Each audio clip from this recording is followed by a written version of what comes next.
မင်းအောင်လှိုင်ကသူ့ရဲ့အာဏာတည်မြဲဖို့အတွက်ကိုသူအစွမ်းကုန်စ조사နေတယ်နော်ကျွန်တော်တို့တိုင်းသားစည်းလုံးညီညွတ်ရေးပါတီအဲ့ဒီပါတီက1990ရွေးကောက်ပွဲမှာစစ်တပ်ကနေပြီးတယ်အဲ့လိုဖွဲ့ပြီးတော့တည်ထောင်ထားတဲ့ပါတီယခုကြန့်ခိုင်ရေးလို့ပေါ့ဗျာပါတီဖြစ်တယ်အခုမင်းအောင်လှိုင်ကအခုသူလုံးမဲ့ရွေးကောက်ပွဲမှာကြန့်ခိုင်ရေးပါတီတဲကိုသူ့ရဲ့နော်ယူနီဖောင်းချွတ်ပြီးတော့လွတ်တော်ကိုယ်စားလှယ်ဖြစ်ဝင်ရောက်ရွေးချယ်ခံမဲ့ကိုယ်စားလှယ်တွေစိတ်လွတ်တယ်လို့တိုင်းသားစည်းလုံးညွညွရေးပါတီတဲကိုလည်းသူ့ရဲ့တပည့်တွေနော်စစ်ဗိုလ်ချုပ်တွေကိုစိတ်လွတ်နေတာကိုကျွန်တော်တို့သတင်းရရှိတယ်ဒါကြောင့်မို့သူ့ရဲ့လောက်ကွက်က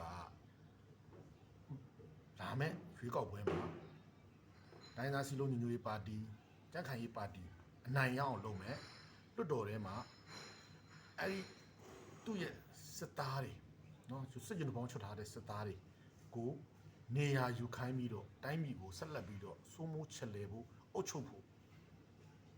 သူရဲ့ရည်မှန်းချက်အကောင့်ထဲဖို့ပဲဖြစ်တယ်ဆိုတော့ကျွန်တော်တို့ဒါခံမှန်းလို့ရတယ်ပေါ့နော်